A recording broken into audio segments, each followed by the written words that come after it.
isang mahalagang seminar sa Ilocos ang pupuntahan ni Ramon. Labis ang kasiyahan niya dahil kasunod ng seminar na ito ay ang pinakaaasam niyang promotion. Malugod niyang ibinalita ito sa kanyang asawang si Ana. Tinulungan naman siya nito para mag-impake ng gamit dahil isang linggo rin siyang mananatili sa hotel na pupuntahan niya. Medyo nanghihinayang lang si Ana. Padating na kasi mula sa Amerika ang kanyang kuya at hindi siya masasamahan ni Ramon para sunduin ito.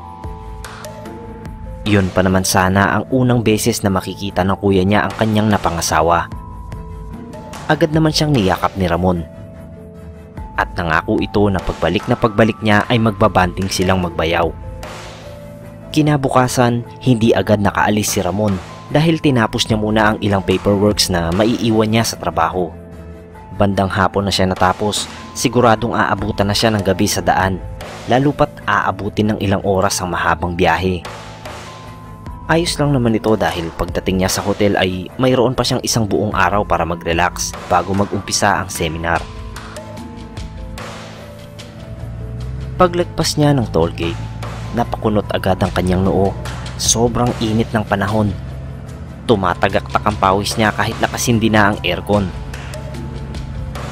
Bahagyang matulin ang takbo niya dahil na rin wala siyang gaanong kasabay sa daan. Nang bigla na lamang may tumawid na aso. Agad napakabig si Ramon, mabuti na lang at walang sasakyan sa kanyang likuran. Itinabi niya muna ang kotse sa gilid ng daan. Marahan na hinilot ang kanyang dibdib. Nasa mga oras na ito ay malakas ang kabog. Dahil na rin sa pagkabigla, nakaramdam na rin siya ng kirot kung kaya nagpahinga pa siya ng kaunti.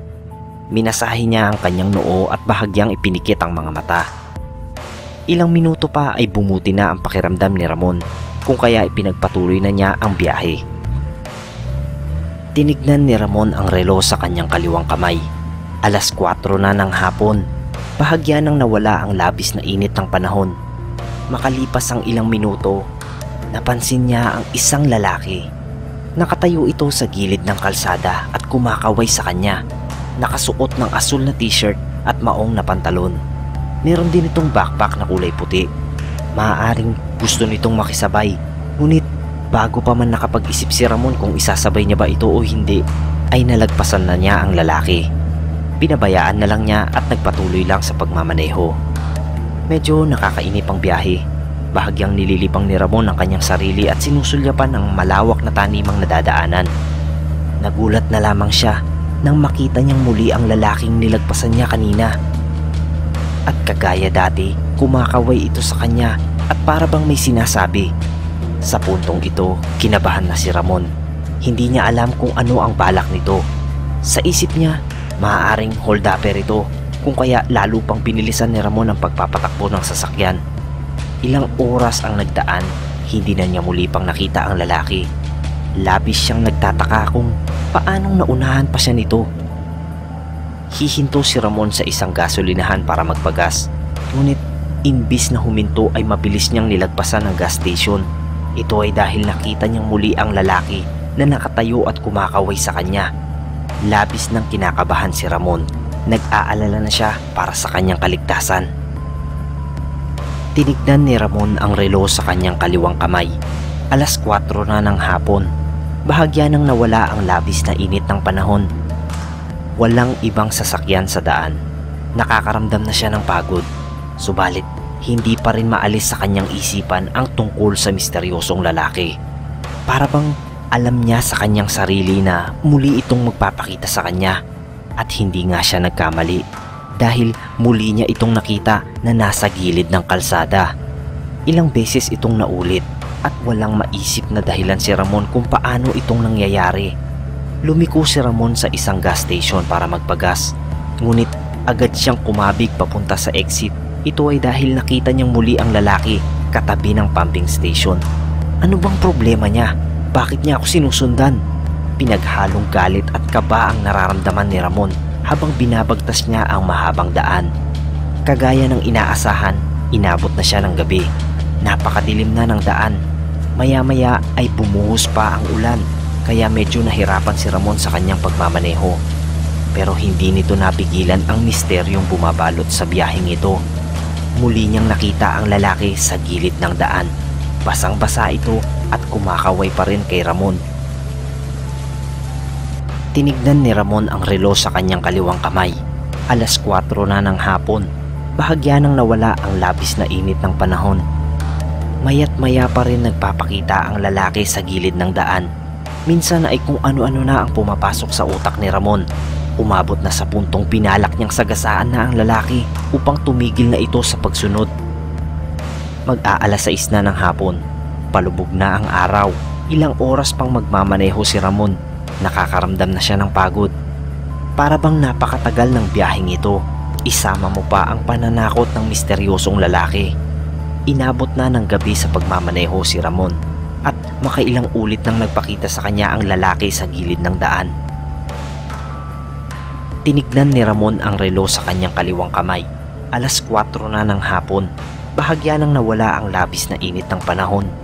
Nagtataka si Ramon dahil wala siyang kasabay sa daan. Sa puntong ito, bigla niyang naalala ang kanyang asawa. Para bang nais niyang marinig ang tinig nito. Susubukan niya sanang tawagan ito gamit ang kanyang cellphone. Pero nadismaya siya nang makitang lobat na ito. Sa di kalayuan, nakita ni Ramon ang isang phone booth sa gilid ng daan. Sa totoo lang, napaka-imposibleng magkaroon ng phone booth sa lugar na ito. Hindi niya alam kung ano ang pumasok sa isip niya dahil bigla siyang huminto sa tapat nito. Bumaba si Ramon at idinayal ang landline number nila. Inaasahan niyang marinig ang tinig ng kanyang asawa. Subalit nagulat ito dahil isang lalaki ang sumagot sa kanyang tawag. Hello? Sino ito? Nasaan si Ana? Hello. Wala siya dito eh. Nasaan nga siya at sino ka ba? Ako ang kuya ni Ana. Pasensya ka na, tumawag ka na lang mamaya. Nasa punerarya siya ngayon. Pinaglalamayan kasi ang kanyang asawa. Pumanaw ito 3 araw nang nakakaraan. Hindi makapagsalita si Ramon sa kanyang narinig. Agad itong bumalik sa kanyang sasakyan at matulin itong pinaandar. Kung ano-ano ang tumatakbo sa kanyang isipan. Labis siyang naguguluhan. Ano ba ang nangyayari? Muli niyang nakita ang lalaki na nakatayo sa gilid ng daan. Kumakaway ito sa kanya. At sa pagkakataong ito, inihinto ni Ramon ang kotse kung saan nakatayo ang misteryosong lalaki. Nakatulala lamang si Ramon at gulong-gulo ang isipan. Napatingin siya sa lalaki at nagbago ang anyo nito. Nababalot na ito ng kulay puting liwanag. Sumakay ito sa passenger seat at nagsalita. Kailangan mo nang sumama sa akin. Pero bago ang lahat, kailangan mo munang tanggapin ang iyong kamatayan. Kung hindi ay mananatili ka lang na bihag ng walang katapusang biyaheng ito. At dito, unti-unti nang naging malinaw ang lahat kay Ramon. Napaluha na lamang siya nang lubos na niyang maintindihan ang totoong nangyayari. Sa isang iglap, nagkapalit ng pwesto si Ramon at ang misteryosong lalaki. Siya na ngayon ang nagmamaneho ng kotse at si Ramon ang kanyang pinagmamaneho. Sa kanilang harapan ay bumukas ang isang lagusan at matulin itong tinungo ng kotse, sakay si Ramon at ang misteryosong lalaki.